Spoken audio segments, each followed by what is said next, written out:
All right, guys.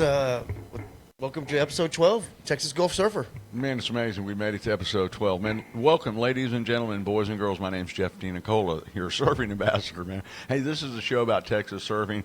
We had an awesome weekend. We have we did an interview with possibly the most accomplished surfer in the last 30 years coming out of Texas. But before we get into that, man, let me introduce my co-host. Let me see what I got. Busiest man in the board-making business. King of Surfside, Austin Campbell. Thanks, Jeff. From our surf ambassador over here. So, am I lying? Was it an epic thing that went down over the weekend? Man, we had a good weekend out here. Morgan Faulkner and his wife Brittany were out here with Texas Surf Camps and the Lonestar Series. Yep. And man, we had a lot of kids out surfing in that contest, man. So it was a great time. I think the whole island was pretty busy because we had a whole lot of events going on. I think they had the surf contest. And then the Vibe Market was going on at the same time, really right down the street from where the surfing competition is. And, man, it was just really a great event. And we're going to have this interview playing in just a couple of minutes. And Morgan and his wife, Brittany, are just great in what they're doing with these young surfers coming up. So that's kind of what was happening here. But kudos to you, Austin, and also your wife, Kathleen, because you guys hosted all the judges upstairs in the bunkhouse at the surf station. Everybody stayed here, man. They put on hamburgers and hot dogs for the kids and a surf movie. So it's really a great thing, man. Yeah, no, it was cool. Yep. Morgan brought out one of the old Texas JEL surf movies, right? Right. Everybody loved that. Yeah, man. So they were great. Matter of fact, I think James dropped off like the unopened package or something like that. So it was like we got a fresh one. So yeah, it was a good time. They brought some food, and man, I fired up the grill and we cooked some stuff up. And there was a pretty good crowd watching movies out there. We watched that whole movie, so it was a pretty good time. It's interesting. They had competitors come all the way from South Padre Island, Texas, from Galveston, and it's probably why we're not going to do. We know why we're not going to do the up and down the coast this episode because, like Austin will tell you, a lot of people just in town from up and down the coast, and some of our correspondents, Brett Hopkins, and some other people. But man, everybody really showed up and supported them, and I think that is cool, man. You got to get involved with that and see some of the best little up and coming surfers, and as well the kids that are just learning. That was so cool to see the kids that were learning in that competition. Right, yeah, because there's kids that been out there surfing contests, TGSA, and then there's some kids that are new to it and just kind of getting to learn to, and they get to see the other kids, so it kind of gets them a little more confidence. Watching kids their same age, doing pretty good. Maybe they're a little more experienced, but gives them some confidence. So there was a lot, and we'll say their setup was real nice. They had a nice setup out there, so it was pretty good, man. Pretty good stuff. Yeah, I mean, I think in the interview with Morgan and Brittany, they tell you how many years they've been doing this. They're pros, man. They show up and blow up. They know how to set up wherever they decide that surfing site is going to be and hold the competition. Man, they are just like automatic. It's really impressive to see. So bring your kids out. You're going to love that. And they're also going to talk about their surf camp, which is a great thing for your kids for the summertime. Yeah. No, it was they do, and they've had the probably longest running surf camp in Texas for sure. I feel like it. They've been doing great stuff for a long time. And it was so cool. Me and Austin interviewing him and his wife, and we're going to play it here in just a second. Man, just to learn things about him, and some of the questions that we came up with were from kids on the beach, wanted to ask him stuff. So I think that's going to play out pretty well. So whenever you want to make that thing roll, my producer here, the guy that makes all this happen here, I just come on and flap my lips and gums, and then behind the scene, we're just gonna, like I said, we'll be here, and then sitting here right now, and then next thing you know, boom, there's the interview. So just like magic. But man, I hope you enjoy this interview. I did. Yeah, it was definitely a great interview. So here we go. Here's our interview with Morgan Faulkner. Yay. All right, guys, welcome to our interview with Morgan Faulkner. Man, we are so pumped to have you here and your lovely wife. Man, you guys showed up here in Surfside with your Lonestar Series and brought a bunch of kids and a bunch of judges and put on an epic event. I know the city was excited to have you guys here. We're going to hear some stuff about that. And more importantly, we're going to get an interview with Morgan Faulkner. And I'm just going to say this. I'd say in the last 30 years, you're probably the most prominent surfer, most accomplished surfer that I know in the last 30 years. So that's important that we have you on here. Thank you, and I Jack. think you're going to have a lot of good stuff to say. And we got a couple of trick questions for you to Sweet. trip you up. I can't wait. Man, thank you guys for coming in. Yeah, man. for sure. Thanks for bringing the Lonestar Series over to Surfside, man. So it's been good watching all the kids surf. You know, I was there this morning for a little while. It was pretty cool. Man, we want to ask you some questions and stuff about you and your career and your life, and then I want to have Brittany come in so she can kind of talk about the school, because a lot of people that don't know that you have a surf school and camp. Am I correct on that? And then you also have the Lonestar Series, which you go up and down the coast in a series of 5 things. But I want to get into that because I'm going to let you guys say that. Well, man, tell everybody, those people that don't know about you, tell us about yourself and where you started surfing and all that good stuff. Well, if you didn't know anything about me, my name is Morgan Faulkner, and I basically live to surf. Started super young and kind of just was doing all the sports, obviously, when I was young. Right. And then hit that age when I was just like, all right, this is it. It's all I'm going to do is surfing. You caught the bug. Caught the bug, got rid of all the other dead weight, all the other sports. Yeah. Yes. And just went full on surfing and just never really looked back. My parents were really supportive of it, and that was probably, one of the biggest keys to being able to just keep doing it forever. Yeah. It was interesting. I did some research to find out some things about you that I didn't even know, which was really cool. And I actually went to some of your students and pupils and some of the people that are training under you currently and asked them questions. And I said, well, if you had Morgan in a room for 2 minutes or 1 minute, what questions would you ask him? So this is not really for me. This is some questions that your kids, your entourage would ask you. And one of them I thought was really, really, really cool.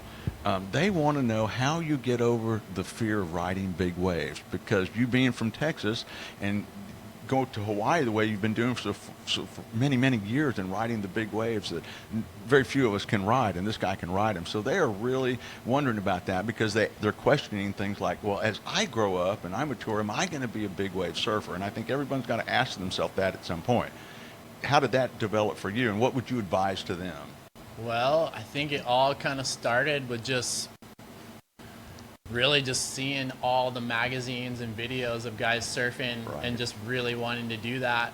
And I remember telling other of my peers my dreams about that stuff. Like, I want to ride this wave. I want to surf that spot. And they would just be like, you're never going to do that. You're not going to surf pipe. You're never going to surf Tahiti. You're not going to do that. Wow. And so I really think that hearing those kind of things is what drove me to do it, because I don't know, it's just some people have that nature. When you tell them they can't do something, they're going to go out and do it, and maybe even do it better, hopefully. So man, that's great. But I mean, Kelly Slater was quoted as saying, I'll never surf Pipeline. I'm scared to death of that place, and look what he went to achieve. But it was interesting. The kids want to know how you get over the fear of getting caught inside and being able to put yourself in a position to ride a big wave. I knew early on my surfing I was not going to be a big wave surfer because it just scares me to death. But you somehow have overcome that fear, and is it just, I don't know, tell me how you do that. Well, first off, if you're not scared, then there's something wrong with you, because big wave surfing is scary. Yeah, and I mean, I guess it's kind of just about learning how to harness the fear and use it in a positive way, because if you're afraid to the point of panic, then you're really going to get in trouble. But so you learned to surf in Texas and grew up surfing in Port A, right? I caught my first waves in Port Aransas, and my dad pushed me into those waves, and he was a surfer, but not like a full on everyday competitive surfer. Just a for fun surfer, and he took me out for my first waves on an old board he had, and started out maybe surfing once a month. Yeah, that's pretty much the same for me. I mean, so when was the first time? What age were you the first time you went somewhere to surf some pretty big surf, or was it just hurricane? Just growing up in Port Aransas, Corpus area, and just hurricane surf and stuff like that? Well, the very first time I ever got barreled, and I think that was a big eye opener for me, was a trip to Ventura. And it was a trip that my mom was on for work. Okay. And I think it was right around spring break. So me and my dad just jumped on the trip too, and hey, we're going to go California to catch some waves. Yeah. I showed up with my spring suit. It was like a diving brand spring suit. Yeah. paddled out at like this spot yep. Emma Wood, which is like a spot you see like Dane Reynolds and Right, all those yeah. Central No, Coast well, guys, and went out there in my spring suit, was almost turning blue and purple, and dropped into always this cold wave, there, man. and I was squatting down super low, and I just remember this lip just throwing over my head, and I just thought that was the coolest thing ever. And that was the very first time I got barreled. I think I was like 9 years old, and it was like not just like a little cover up. It was like a full on huge barrel, and probably beyond my skill level at that point. But I did it, and that was probably the start of the addiction. Yeah. So like you kind of get like that gave you a little confidence. So being also giving surf lessons and coaching some kids, a lot of them I tell them it's like any other sport. It's like confidence. Like you got the skill to do it, but once you get that, like I can do this, and you get that confidence, you kind of get like you're still a little afraid because maybe the waves get bigger, but it kind of just gives you that to where, hey, I could do this, And so then were you competing yet then? Not at that point. No, I started competing. I mean, I maybe surfed my first contest around that age. Yeah. But What age was that? Like 9. Wow. Yeah, Okay. I think my very first contest was at Fish Pass. And Wow. It was, Yeah, that was cool. It was a big Fish Pass- contest yeah, Fish Pass that is Wes cool. Beck put on. Wow. So this was a while ago. It was like a Millionaires Club event. That's who was putting it on. And I mean, they had a huge scaffold at Fish Pass. They were running like double, triple areas. I mean, Wow. there was That's so nice. many Yeah. more people that seemed like surfing at that point. But it was like maybe like right on the decline of its popularity. Mm-hmm.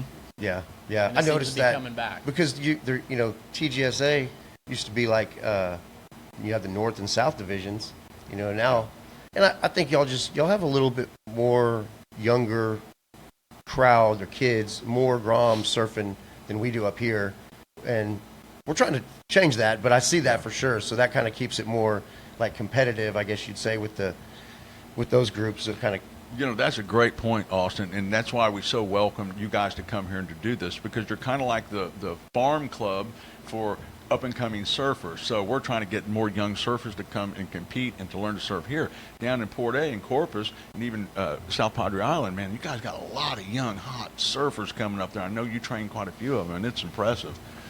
We're trying to get the younger culture to get involved. That's why I'm so stoked you guys came here, because you're giving kids opportunity to learn to surf and to get some little competition under their belt and that kind of stuff. But while we're on surf competition, over the last 30 years, and your mother has a great history with TGSA, and I was gone for a bunch of decades in California, and I used to get the magazines out, and I look in the back and I say, there's Morgan Faulkner, and there's Nate Foyd, and these guys are winning these are the up-and-comer kids, and I followed your career, but I really don't know a whole lot about it. I apologize, but you have a competitive career that literally goes, I'm guessing, 3 decades, no? Yeah, I've been competing for quite a while. Right. So I think in TGSA, I've probably been surfing since I was maybe 10 years old. Wow. And Wow. I mean, I just started out losing, like everyone. You gotta lose a lot before you're gonna win. And that's one thing that we teach the kids a lot too, is like you're gonna have to suck at something before you're ever gonna get good at it. There's just no Right. way Yeah, to that's like true, yeah. start something and be No good. doubt. Like No you doubt. have to be bad and go through all those learning steps. And Yeah. then you get to the point where you start getting confident and you get better and better and learn from your mistakes and learn from your elders. And Well, you did a lot of some East Coast contests and West Coast contests. You didn't just surf Texas contests though. right. I mean, I And started. you were winning them. I won a few for Yeah, sure. yeah. So like my contemporaries in like the California contest, because I was going out to the NSSA to surf contests out there to try and qualify for Right. their nationals, because that was Right. kind of like the prime amateur organization Yeah. to get into when I was younger, and Texas just didn't have its own NSSA division, so Yeah. you either had to go East Coast or West Coast. And Right. for West Coast, I mean, it was like guys like the Godowskis brothers and Dane Reynolds and Yeah. Nick Rosa, and I mean, just all the guys you see on the CT level these days were, they were all just the guys I was competing with when I was younger too. So. Yeah, we had a discussion earlier on the beach about, I have 5 top surfers in Texas. Can't tell you who they are. He is one of them. And you've really taken your competitive career internationally, which I think that is a little stumbling point for Texas surfers. Like, okay, I can surf in the Lonestar Series, TGSA, but there's kids wanting to go higher and to go up like you have and compete internationally and be big wave surfers, and we want to grow that crop of them. So you kind of answered the question I wanted to ask. Some of the kids wanted to know, how do you get from that 9-year-old Grom to the dominating surfer that you are today? That was the question that they had, and I think you sort of answered it. Isn't it just doing the surf camps, losing, getting better? How does it happen? Yeah, I mean, it literally was years of losing, you know, and you just have to learn from those mistakes and keep chipping away at it, because if you quit when things are down, then you're going to be quitting a lot in life. So Yes, most of the like, you prefer shortboard over longboard, like when you're just surfing or contests or anything? Just If I had to choose, I'd definitely choose shortboard. Right. Yeah, But, I've longboarded a lot though. but you're pretty damn good on a longboard. I would say so. I mean, you got this little get to the nose and helicopter thing you do. It's like the patented Morgan Faulkner. That's what I call it. I And the call 360, it, you know? and I love yeah. that. So I'm I mean, a fan for sure. yeah, we always say that. We're like, everybody's like, well, he's a good shot. I'm like, man, you should see him on a longboard. Yeah. He's pretty good. So. Yeah. Yeah. Well, if you're not longboarding, you're cutting down your surf time in Texas. I tell There's people another that thing. all the time, Thank man. If you want to get good, you got to be in the water all the time. And if you're only on a shortboard, you're surfing maybe half the days that you really could. Yep. I'm almost the opposite. Where like I didn't ride a longboard till I was like 30. Like I was like, I'm not a longboarder. My dad was a shortboarder in the 70s, riding a 7-foot board, fish. I'm like, I'm a shortboarder. And then one day I was like, I'm a longboarder. And then one day I was like, I'm gonna like ride a longboard. But it is, because the more you're up on the board, the better you can be. But then I also lose it because I'm not on my shortboard as much, you know. And a lot of times I blame it for being like, you know, I'm not a big guy, but I'm not like a small surfer like some of the guys. But then I see you and I'm like, man, you're about the same size as me. Maybe I need to get back on my shortboard again. So Yeah. But Well, you're a shaper, so you know there's a right board for every condition, every day, every wave. I get like FOMO out there where I'm like, if I take my shortboard out and I'm like, I could be getting that wave on my longboard and that wave and that wave and that wave, and that's why I just ride my longboard. So I hear you. And before we get into the discussion about the surf camps, is that what you tell a lot of the kids that come out that are trying to learn to surf? Or do you start them normally like on the longboard and progress them that way? Because I see all these new surfers, young kids, they get the little tiny boards and they struggle to get up. Yeah, I mean, it's definitely better to start longer and work your way down, because if you jump down too fast, it kind of just gets frustrating. Yeah. So, yeah, definitely work your way down, but at the same time, all the kids want to ride shortboards. So when they're at surf camp and we're teaching them how to surf, like if they're doing good on their first couple tries on an 8-foot softboard, Gotcha. then we're moving them down. it's the best time to move down. Like Yeah. right, like if you're still young, you're like, look, if you can get you on a shortboard, then you can stay on one. But man, you know, Yeah. We've even got like little foam shortboards. So Right, they, right. I mean, We're going to talk about that because you guys, when you come out and set up this event, man, it is polished as you could imagine, man. It's it like was the nice. WSL showed up. Speaking of WSL, I understand that you've had some flirtation with the QS, the World Qualifying Series. Tell me a little bit about that. I don't know any other Texans that have made it to that. I've done it for a few years in the past, and Good. you know, it's fun. It's really fun traveling the world and seeing new places and surfing new spots. Yeah. The only drag on it is like you're just surfing on the day that the contest is, and so maybe you're at this world-class spot and you're surfing it at like maybe its worst. So that's Understood. that's kind of like the only disappointment, and like other than suspect, that though, everything's great about competing, you know. Yeah. And I had a lot of hard times, and my very best time I ever did on the QS was at Sunset Beach, actually. And it No was like a kidding. pretty solid day, like 8 to 10 foot Hawaiian. So good surf, and I actually came within like 0.03 of knocking out the past year's champion. That's what Nice. I say to that. And that was in my, I think it was like round of 64, and I lost by like 0.03.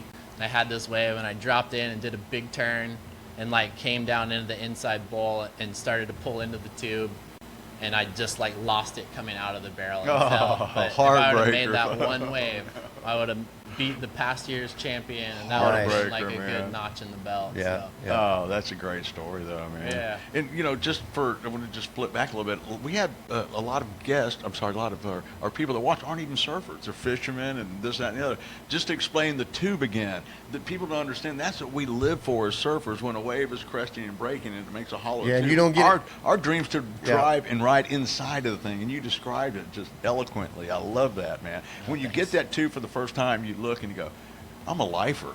I'm hooked. you Yeah, know? time slows There's down. certain waves and certain times where you see, you know, like I'm sure you've seen it with like some kids, right? Where they got a wave or something, and then you're like, oh, it's over for them now. They're chasing it forever. So there's like certain, Yeah. you know, you get it. You took a good little crew to Hawaii this year. Tell us a little bit about that. Yeah, we go out there every year Okay. and try and get Texans out there to come and get them some experience. And we had a couple of kids, Yates and Cole, come out and Right. get their first Good trip to kids, the man. North Shore. And Yeah. they absolutely charged and Isn't that showed that, great, you man? know, they were in the right spot. So. Yeah, we had them guys on the podcast. They were pretty cool. They were like seasoned pros on there, These man. kids It's like, are so cool. like they were like WSL. We were out at the contest and stuff like that. So it was That's pretty cool. great. They are cool. And I was watching him surf, and he's got like almost a little power surfing going on there for as small as he is. So Yeah. it was pretty good. So And I think it's smart. I think these young kids that want a surfing career, that they like all sports, you got to have a coach, man. You want to excel in surfing, you get a coach. That's just how you make it in this sport. It's rare that you make it on your own without a whole bunch of extra training out of surfing and in surfing. You got to have a coach. And it's just, it used to not be like that, you know. A natural surfer can compete all the way up and win a world championship, but now these people travel around with this guy and that guy and this guy. It's like an entourage. well, they're watching you in the water, right? The coaches are, and then they're kind of giving you pointers. It's like the spotter on the race car track or anything else. So it's every sport's getting more competitive. So Oh yeah, So- the top level athletes in surfing are just like a top level athlete. Anything else? Oh, Like, yeah. they've got- 100%. They've got trainers and they're in like Yeah. super nice sports facilities, getting Oh, all yeah. sorts of measurements on their And- bodies and Yeah, physical and condition. surfers have finally linked the dot between the exercise, from weight training to stretching and yoga and all the outside athletic endeavors to combine with the surfing now. And at the professional level, you see these guys today, they're like little wrestlers. They're like little Yeah, man. monsters, man. They really train hard for the sport. And I really appreciate that. So- Yeah. Go ahead. So you said you played some other sports and stuff at Yeah. the beginning. What was your, like, other than surfing? What was the other sports you played? Everything: Yeah. basketball, soccer, baseball, Good. track, Yeah. just anything. Yeah. Anything. Yeah. Like you just super competitive or whatever. You just Yeah, I mean, I was just full action kid. Yeah. I mean, just like you guys, we Yeah. didn't really like grow up on yeah. Right. video games or cell Yeah. phones or anything. So it's That's funny. I was man. like, I want to do that. They're like, why? I'm like, I want to beat that guy. yeah, So sometimes it's just like playing sports, just another way to be competitive. right, Yeah. I right. think if you're competitive, you're gonna, whether it's basketball, softball, you're just that way. I know he's super competitive. I know you guys are too, and that's kind of what drives you, which is cool. I think you're letting the kids know this is the way to make it in the sport. I think we've never had a venue like this where a young kid can get a coach, get into the Lonestar Series, do TGSA, whatever you want to do, and actually develop into a very, very good surfer, and to be able to do possibly what you did and compete internationally. I don't think there's a kid that surfs a contest doesn't think in the back of their mind, could I beat those guys out there? For sure. And I think that's what you're developing. I really like and respect that. Yeah, the thing, and I've even said this morning when I was like, man, it was really cool. Just, I love going to other contests with some of us adults there and everything, but the kids was just kind of cool. There was no like, they're competitive, Yep.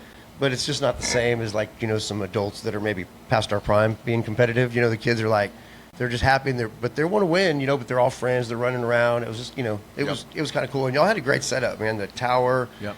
What I really liked, and I thought, some of the other people that put on competitions could use anywhere is, y'all had the little tent with the kids could put their boards, the little Yeah. racks and stuff, love and that was that, kind of man. cool, because you're down there, where's Yeah. your board? I've seen guys run back to their truck to get their board or this and that, so it was kind of cool. Yeah, it's fun to have a little competitors area where they can kind Yeah, of that is cool, have their man. own little The space. y'all had the blow up couches. Yeah. that was Yeah. cool. That was I really like cool. that. I think both of those popped by the end of today. But Yeah. I will tell you this, though.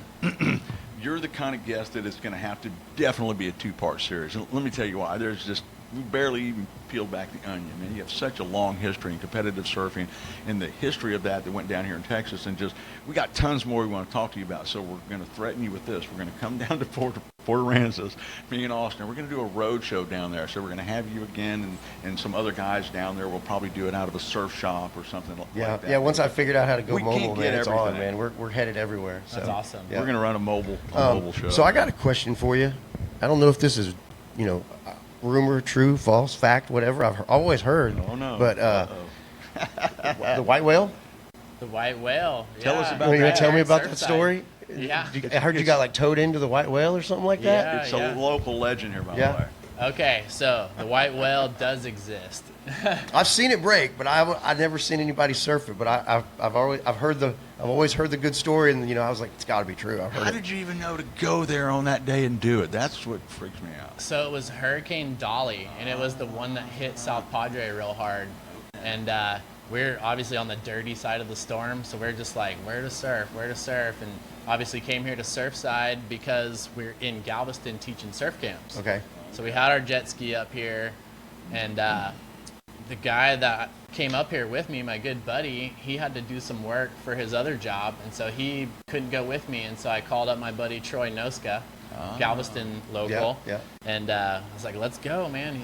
He was ready to go, and we got some waves out there, and it's definitely super intense because the water's like sucking off the tip of the jetty there, and then it just all surges back And on you can it. almost like see the rocks the way it sucks it out, right? Oh yeah, there's like almost like it's like a bulkhead almost right in front of that jetty that makes that slab. That's wave your first work. time surfing it? First time surfing it. Crazy, We man. actually heard about it.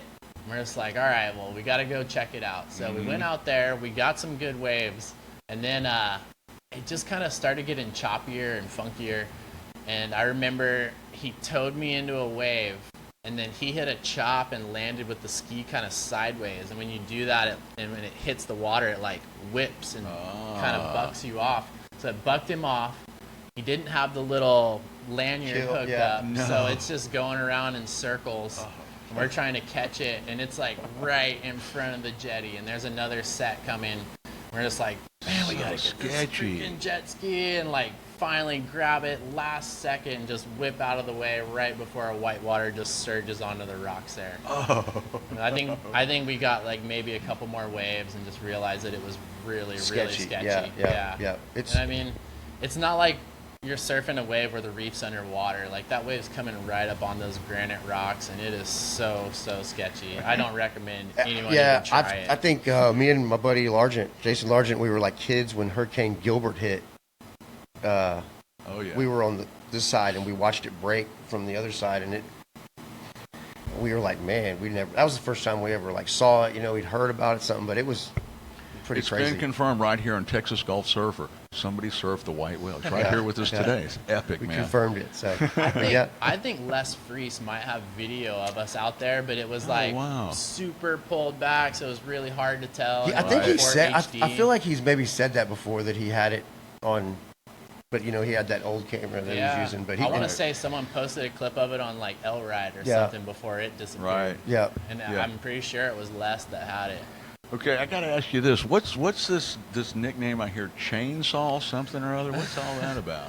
Okay, so if you know anything about Santa Cruz, everyone in Santa Cruz has a nickname.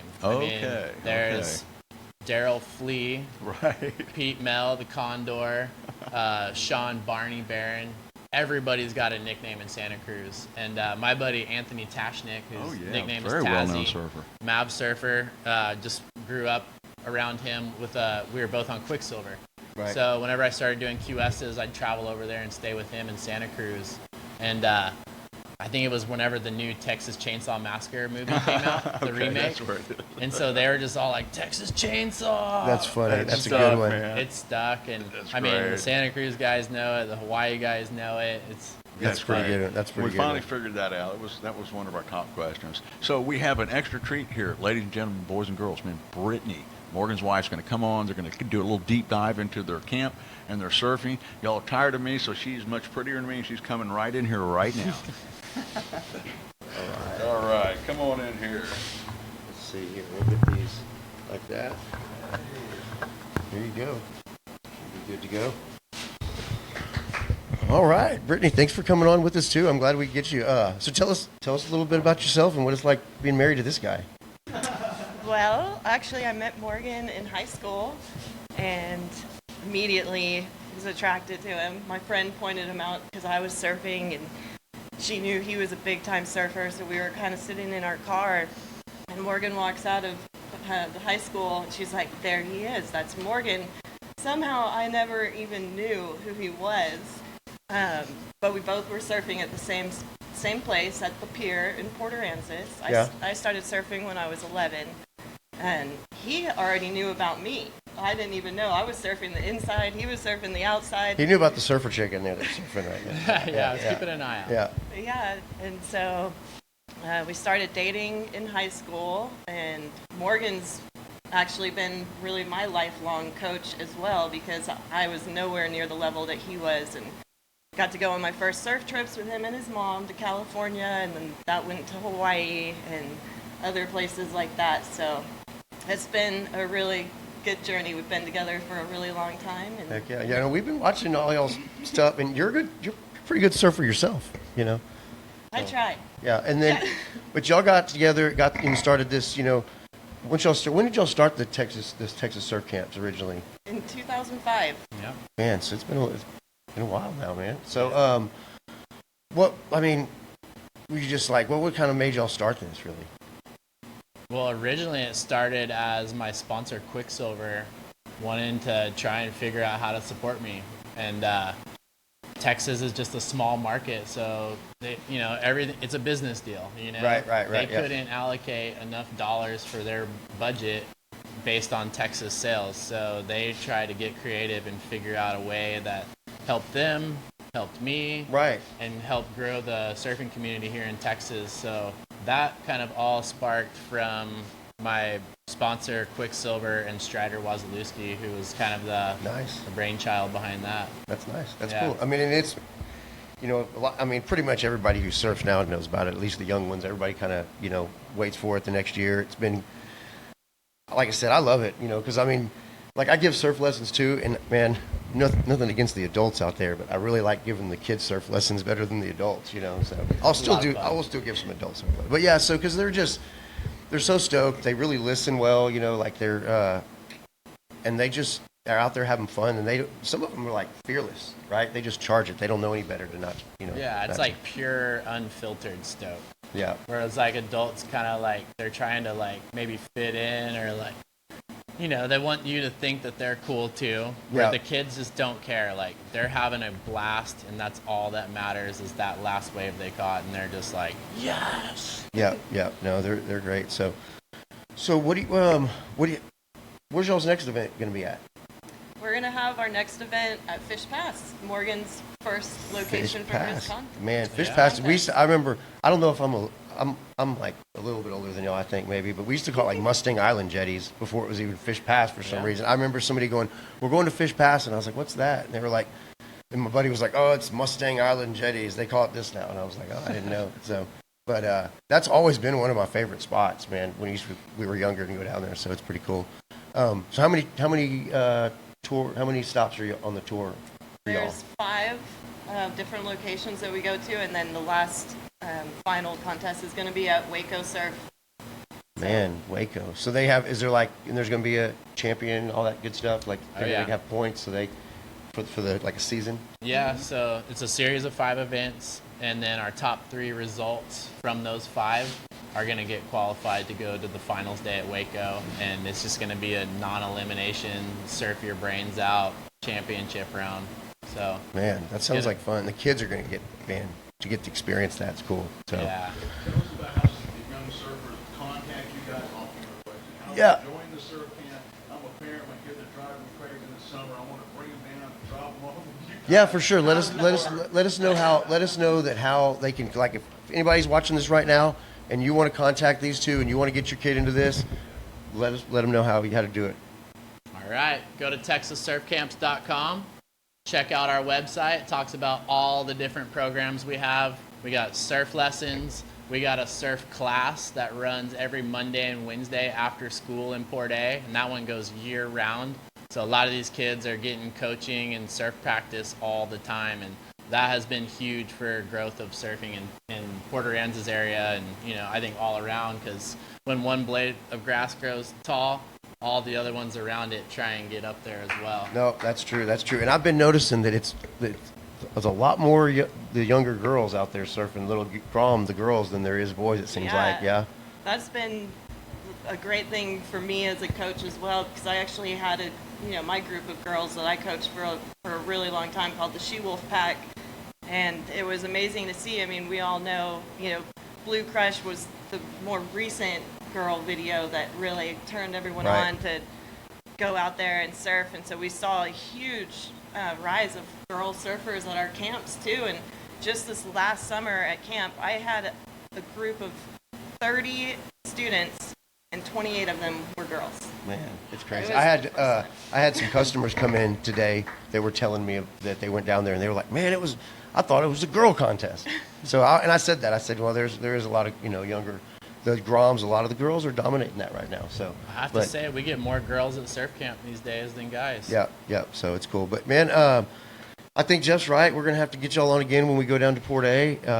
Stop by one of the wherever we decide to set up and have y'all on again for sure. But I really appreciate y'all just making the time. I know y'all are getting back, headed back or something. So I appreciate y'all making the time to do a little interview with us. Yeah. So thanks for sure. having us. Thanks for having us. Yeah, all right, guys. We appreciate you guys, and had a great time doing the movie night and food for all the locals and the kids last night. So big thanks to Austin and Surfside Surf Station and Right on. We enjoyed the it. city of Surfside. We're looking forward to coming back for sure. Oh yeah, we'll have y'all every time for sure, man. So, all right, guys, we appreciate it, man. All right, y'all.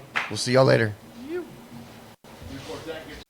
All right, guys, we're back. Man, I hope you guys enjoyed that interview because, man, it was so cool to do, man. How cool is that dude, right? And his wife, Brittany, just really sweet people, man. So that was really a fun for us to do. We got to learn a lot about Morgan. I really wanted to talk to him about the whole white whale thing, so that was cool, and some other stuff, and getting to learn all about the surf camps they've been doing. That was pretty cool. Yeah, what was really cool about that is that's the first human that I know. There's been legend that people have ridden this wave in the jetty, the white whale, but that's really the first guy I ever knew that actually did it, and that was awesome. So it has been ridden, and it's not recommended because he, as you saw in the interview, it's gnarly.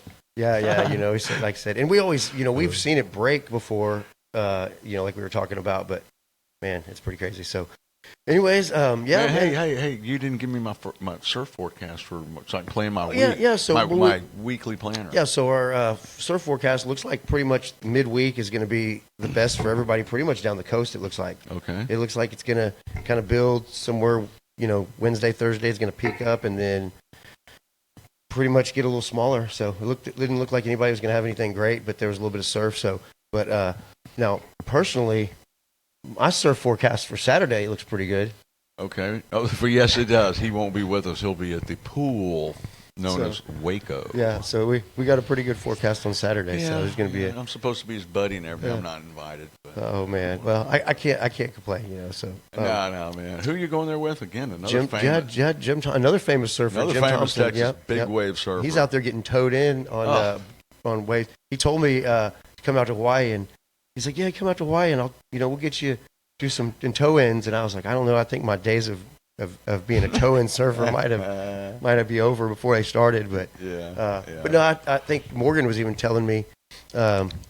We were talking after the interview. He was telling me that go and do it with Jim because he'll put you on just the right waves. It's safe, and Jim and his son were telling me that too. They were like, "Man, it's safe. We'll put you on the right wave. It's not right where it's going to get like just smashed right there. You're kind of farther out." Yep. So he'll be testing new equipment in the pool, and I get to ride my shortboard. I'll come back from Waco and I'll be a shortboarder again. I kind of might need some video evidence of that because have I ever seen you ride a shortboard? Not unless we've been on a trip or at the pool, probably. I don't believe you do it. No, man, I get.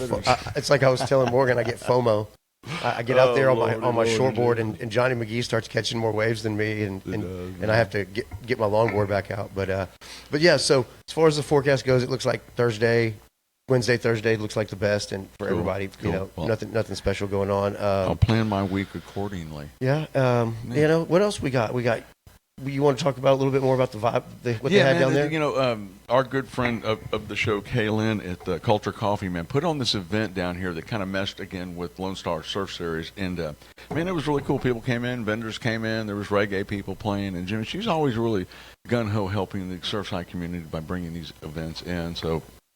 Kudos, yeah, no, it was a good job. And to then Kaylin. Culture Coffee, man, get you some cool coffee. I was over there, stuck working. I'm the weekend guy at the shop, so.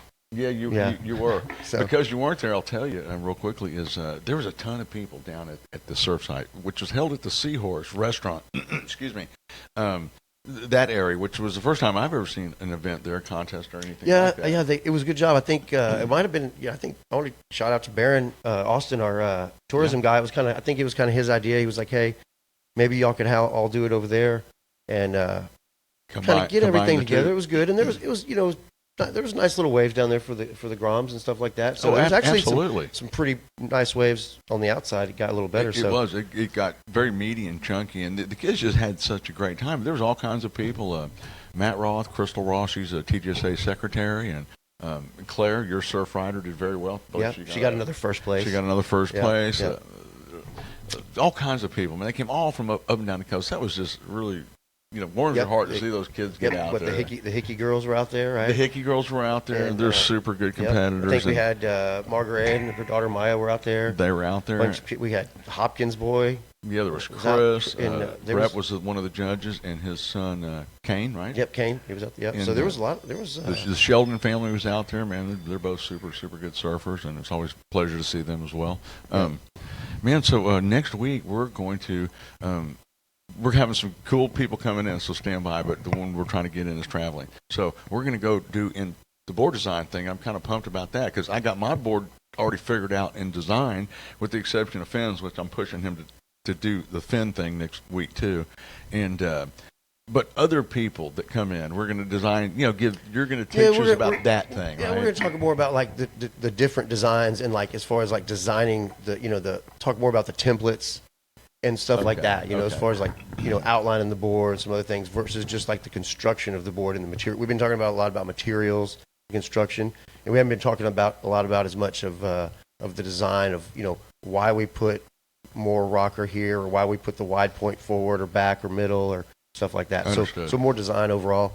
But yeah, we'll get some stuff out. Then hopefully we get KP on there because I think KP might be really the hardest working man in the board business. Yeah, he's always back there. Guy's back there right now.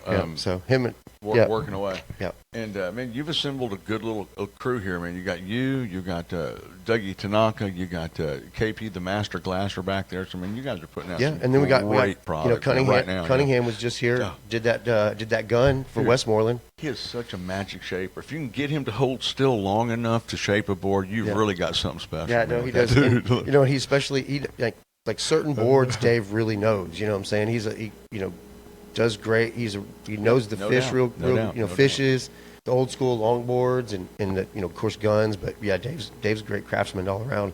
If you need a fishing rod or anything else, he can hook you up. So he's a sportsman like nobody's business.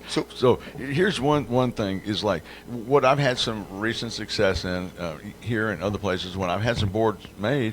I just and Steve Hirsch, our friend of the show out of Galveston, Texas, he's a photographer, a good surfer. He calls his shapers up and say, what fin setup would you do when you were designing and shaping this board? What fin setup would you do? So I've been following that format, but in other words, I let the shaper pick it, tell me where they want it. But for the first time, I'm going to actually learn how and why you're going to tell me why my fins are going where they're going. I kind of do that, like I'll say like on a single fin is single fin, change your fin, it changes the board, right? So it's not so it's not set up for any certain fin, maybe unless it's a nose rider or something like that usually.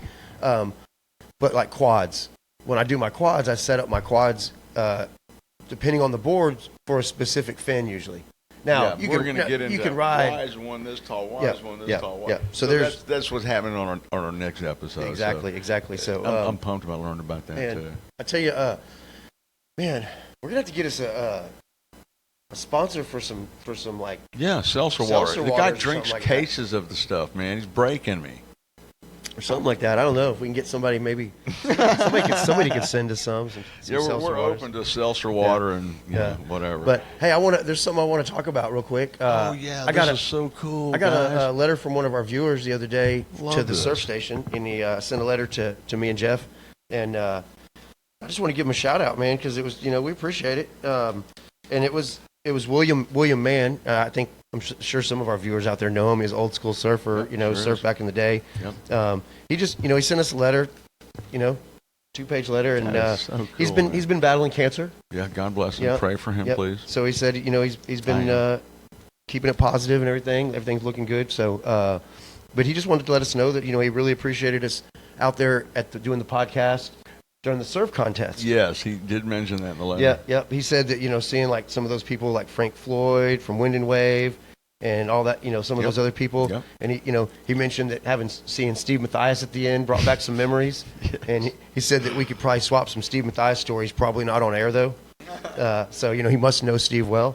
But yeah, so he just said that he really appreciated everything, and he sent us some pictures. And I'm going to try to get these up on. If anything, I'll just put them up on our Facebook page. Yes, listen. if I can't get them up on there because they look pretty good, I think. So that Dude. right there, that's a picture of boilers. Probably the best picture of boilers I have ever seen. He tells me this picture is boilers May '78, Can you imagine? Memorial Weekend. And we're going to get it up where you guys, the viewers, are going to get a much better look than that Yeah. with our And then he sent me this old picture of the Surfside Pier. with the full T head back in the day. Yeah, so that's pretty nice, man. So, man, sent us both a copy. Yep. So, man, shout out to William Mann for tuning in, watching us, man. We God appreciate bless it. you, sir, man. Keep the fight up, Yeah. man. Cancer sucks. He I'm said here to tell you he's that. going to get back out here pretty soon and get back on his board, so he's ready to go. Man, you I know? support that. Anything I do to get that boy back in the water, I'm Heck yeah, ready to man. help. And ready next, to if help. you're down for sure, stop by, man. We'll take care of you here for sure, Thank man. you for that letter, man. He's definitely got a Texas Gulf surfer shirt coming. Good. For sure. Come on in, man. We Yeah. got shirts, man. So, but So- yeah, man, it was overall it was a great weekend out in Surfside, man. Yeah. And I think it was everywhere else seemed like they were here. So It did. Like I say, it was impressive that people came from up and down the coast, man. And again, I'm super pumped and thankful for Brittany and Morgan to come in, because when they came in to do that interview that we did, they were beat. They'd been on the beach running the whole show for probably better part of 6 to 8 hours. So like, look, I was out here God on bless Friday night. I was out here with him. We cleaned up after the movie, after cooking until 10:30 at night. Yeah, right, And they right. were out there probably by, I don't know, 7 o'clock or something Yep, like that. And Yep. and all day long. Came in, did the interview right off the beach. They were still stoked, man. One thing I'll say about Morgan, man, and Brittany, both of them, they're both just really super nice people, right? They're Yeah. just, they're every time I've ever talked to them, done anything with them, it's always gone real well. And, they're always really about like, helping out the kids, doing some stuff with the kids and just Right, really, right. really anybody in general. So they've like, I never really met anybody that had any bad thing to say about him. So man, they're just really he's great a super people, good man. guy. So. And again, he's a 2-part series. Well, because, wait a minute. Well, Unless you're surfing against him in a contest, you might have said forget some about bad it. things. Listen, I've seen that guy in action. Forget about it. But man. yeah, they're great. He's great. He did good, but he's going to be a 2-part series minimum, because man, there is so much more. And man, I had some questions, some really deep ones, but man, I don't want to scare the guy off his first time with us. So Yeah. and, part 2, we got some more heavier questions, but they're all cool stuff, all stuff the kids wanted to ask, man. But everybody was super happy, man. The guy that's not happy is dude in the back, man, Austin's buddy. Yeah, Ain't my buddy. I got to get to work, making sure that all the editing work, that y'all just saw, Right. hopefully. So we are going to be out of time a little bit. So We literally have a green room back there. You won't believe it. he's until you back. come see it. I think by now, KP might have him back there doing hot coats by now. Yeah, apologies So to Matthew McConaughey, man. But we'll get you on. I think he's busy with the brush in his hand now. dude, and listen, so we're not don't going to be able to don't get it. feel sorry for him, man. He's back there eating pizza with KP. And another thing is, we paid for it. The show paid for it. So, Yep. see you, Matt. Sorry we didn't get you on, bro. All right, man. Y'all have a good one. Peace Peace out. out.